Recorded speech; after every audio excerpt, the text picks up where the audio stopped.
Hi there, it's Grandma, and I've got a story today. It's an old classic that you probably know. It's called Frosty the Snowman, and it is written from the story is written from the song that we all know about Frosty the Snowman. And Frosty the Snowman was written in 1950, which is older than Grandma. And the story then was written about the song. But it might be fun because we had some snow, so it might be fun to hear about Frosty. Frosty the Snowman came to town one bright, cold winter's day. The first real snow of the winter had fallen the night before. In the morning, out came the children, and they started to roll snowballs. Round and round the snowy yard they rolled the snowballs. Soon they had two fine big ones.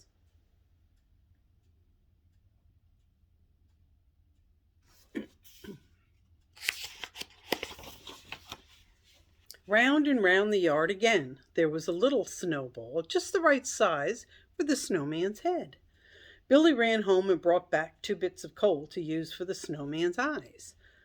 Sally gave him a button nose and a funny corncob pipe.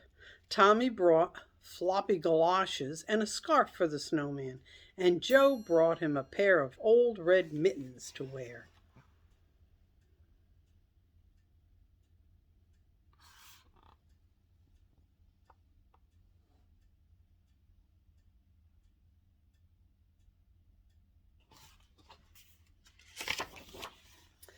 Now we need a hat, said Sally and Joe.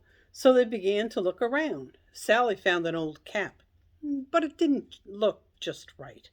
Billy found a battered felt hat, but it still didn't seem right.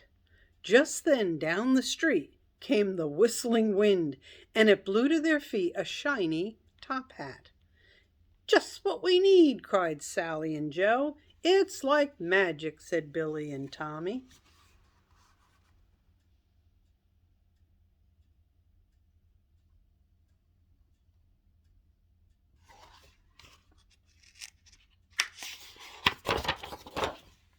It was Tommy who picked up the shiny top hat and put it on the snowman's head. Zing! Tommy's hand sprang back with a shock. It is magic, gasped Tommy.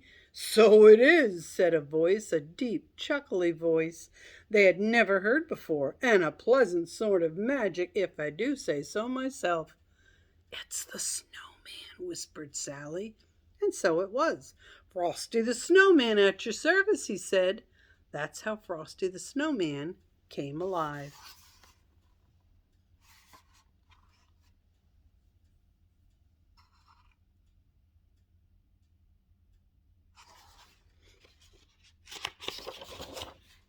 If you have never had a snowman for a friend, you can scarcely imagine all the fun those children had. For Frosty took them coasting, and never had their sled slid so swiftly and so far.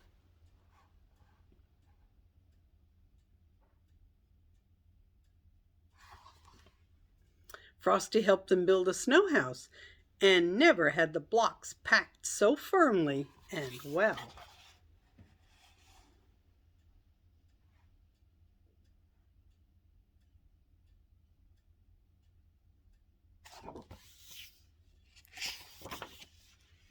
They they all went ice skating, and the magical part was that while they were with Frosty, the children could stay out and play in the snow and never get shivery cold.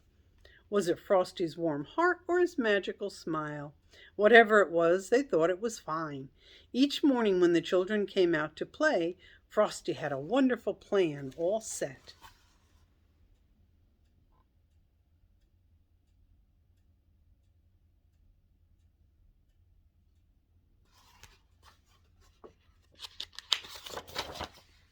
One morning he said, "Let's go shopping today. I've never seen a store, you know." So they all joined hands and away they skipped off toward town where the shops stood in rows. It was fun showing Frosty around, for he thought every window was wonderful. All around the town they led Frosty that day while the warm wintry sun shone down.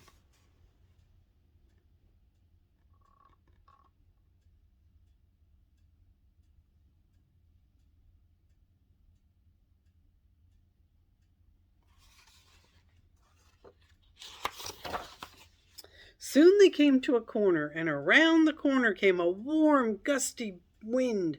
Off went Frosty's hat, and away went Frosty after it. Then tweet sang the traffic cop's loud whistle, and the children could not follow Frosty because traffic streamed by. Buses and trucks and cars. Tweet went the traffic cop's whistle again, and the crossing stood empty before them now. But there was not a sign of Frosty to be seen.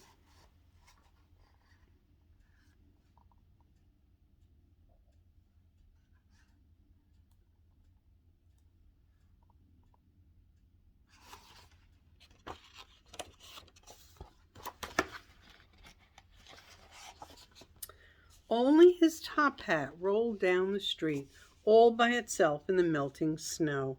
"Mr. Policeman," the children cried, "where has Frosty the Snowman gone?"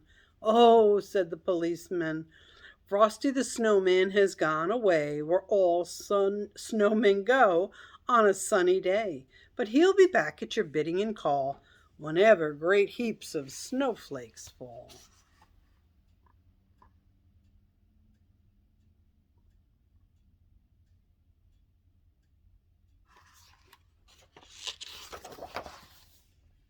And he will.